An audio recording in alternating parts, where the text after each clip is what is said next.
Hello everyone, welcome to the technical demonstration of the Anritsu Optical Spectrum Analyzer MS9740B. Giving you a brief introduction of MS9740B Optical Spectrum Analyzer by Anritsu, having a wavelength range of 600 nanometers to 1750 nanometers, covering both multi-mode and single-mode applications. It is one of the lightest benchtop spectrum analyzers that is available out there in the market, optical test and measurement.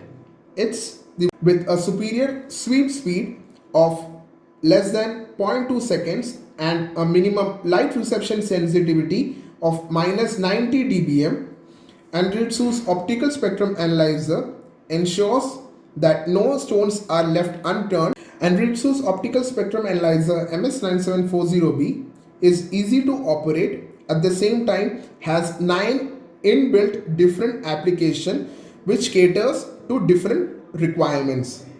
Applications such as DFB LD or distributed feedback laser diode, light emitting diodes, PMD or polarization mode dispersion, WDM spectrum evaluation, optical amplifier and optical amplifier for multi-channel applications. There are plethora of options in the MS9740B. Coming to the physical overview of the product, as you can see, it does have plenty of options in hard key format. You do have the numerical keypad and the different hard keys for various operations associated to the spectrum analysis. Let's move on to do some measurement now. Currently, if I go through the setup right now, you can see we do have an OTDR in front of us. The light source of the OTDR is set to 1310 nanometers of wavelength, and the output from the light source is given as the input of the optical spectrum analyzer. There is two different inputs that is available on the optical spectrum analyzer. On the left hand side, you give the input, the optical fiber or the device under test or DUT. You do have another optical output on the right hand side, which basically is used for reference calibration purposes such as wavelength calibration and auto alignment axis, etc. Moving on to the options that is available at the bottom end of the screen, you do have wavelength, level scale, resolution, VBW or video bandwidth averaging, peak dip search, analysis, trace, applications. Then you do have an arrow key which takes you to a new window where you do have measure mode, calibration, markers, zone markers, others and configuration. So starting off with the basic wavelength window, you do have different options that is popping up on the right hand side of the screen when you enable wavelength over here. Starting from the center wavelength, span, peak to center, start wavelength, stop wavelength, marker value in wavelength or in frequency, then the value in air and vacuum. So depending upon your requirement or as per the DUT, you may choose to change the wavelength value either using the numerical keypad, such as right now I am using a numerical keypad, or you may use the rotary knob to change the value. Now moving on to different applications that the MS9740B supports. You do have DFB-LD, FP-LD, LED, PMD, WDM, LD module. You do have optical amplifiers, optical amplifier multi-channel, WDM filter test. So depending upon your requirement, you may choose to select from any of these applications. Say for example, if I choose LED, you will see how the top hand side of the window has changed according to the LED test application. Now There are certain do's and don'ts when you take into consideration an operation of an optical spectrum analyzer.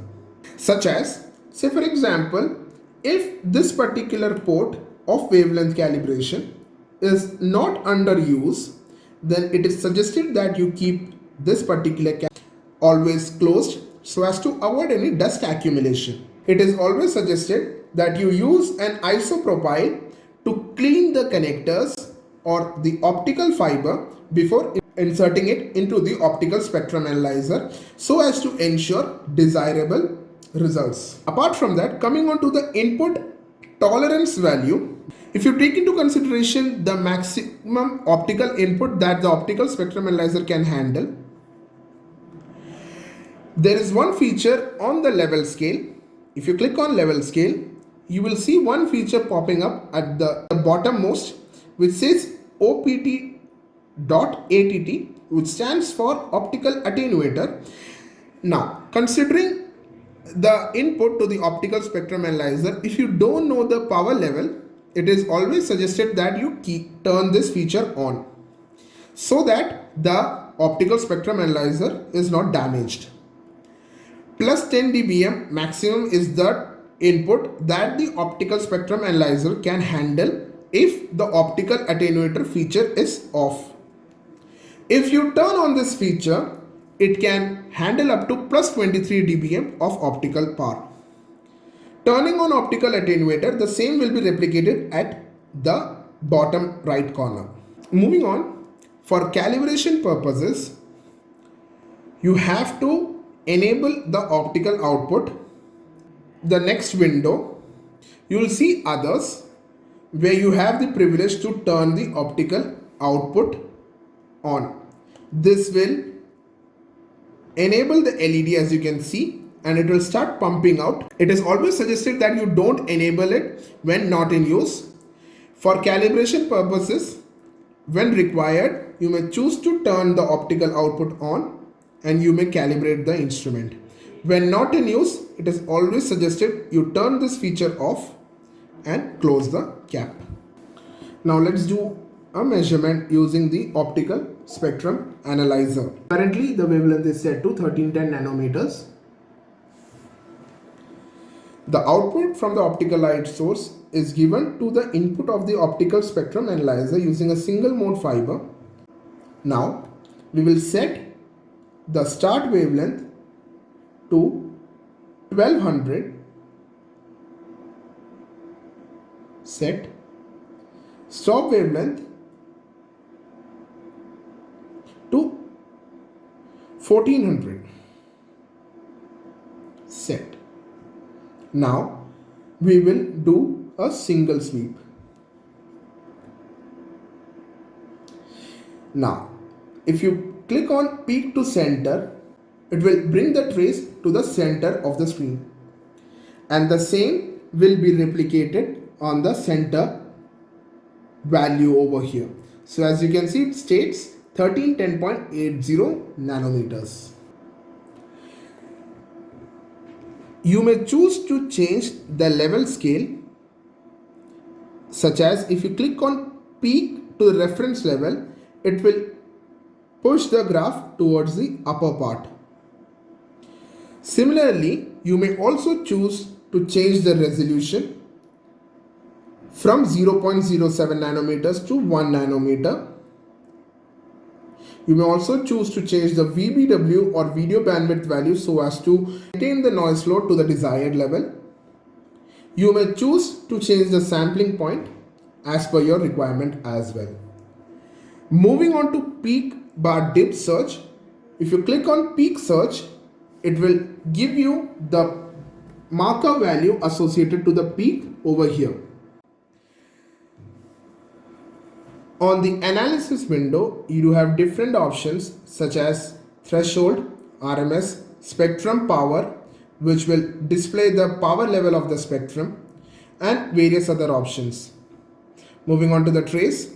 This is where you are actually playing with the trace, such as if you want to subtract a trace from another trace, you may use this particular option for doing the same. Application, as explained before, you do have 9 different applications, as you can see, which you may choose depending upon your requirement. Measure mode consists of the normal or the high dynamic range option, which you may choose, external trigger delay, time interval, power monitor, etc. Moving on to the calibration part. This is the window which you will use for calibration purposes. Markers. So you do have different markers, such as marker A, which you may choose to change, and the same will be replicated over here. Delta marker, once enabled, you may choose to use this delta marker as per your own requirement. You do have various markers which you may choose to use anytime. The value for delta marker is displayed at the top left corner, the level and the wavelength value. As you can see,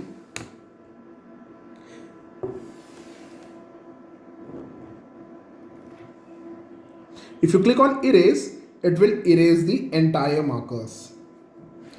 Zone marker creates a zone on the screen which you may use for your application, such as zone span, zoom in, zoom out, zone width and zone center.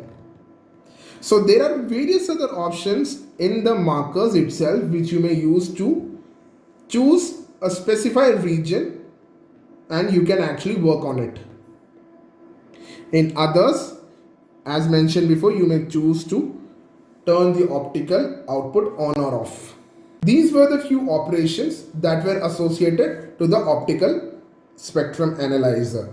Now let's go ahead and do some operations associated to the file, such as you do have save option over here.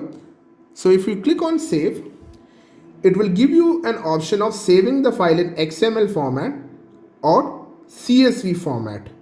I'll save the file in XML format first and will demonstrate how this file is important to you. As you can see, this particular file was saved as XML format in the D drive. Now, clicking on preset, which is an important tool, considering you want to refresh the entire window. It is always suggested that you click on preset whenever you want to start new or fresh. So when I click on recall, what it does is it will give you an option stating recall XML file. If I click on XML, it will display the file that was saved earlier. Click on set and it will recall that previous file. So this is how you can utilize the XML file by recalling the entire setup rather than inputting the values again and again. Now moving on to the CSV format, I'll save this file in CSV now. This file now can be used to copy it to the pen drive using the available USB ports, and it will display the information in the Excel file. Now, apart from CSV and XML, you may also choose to save the file or copy the screen in BMP or PNG format. Now, using a mouse and a keyboard, you may choose to view the files that is saved in the D drive and copy it to a pen drive. Now, talking about pen drive, it is always suggested that you use a virus-free pen drive for MS9740B so as to ensure problem-free operation. That's all for the technical demonstration. Please feel free to get back to us if you do have any queries. Thank you.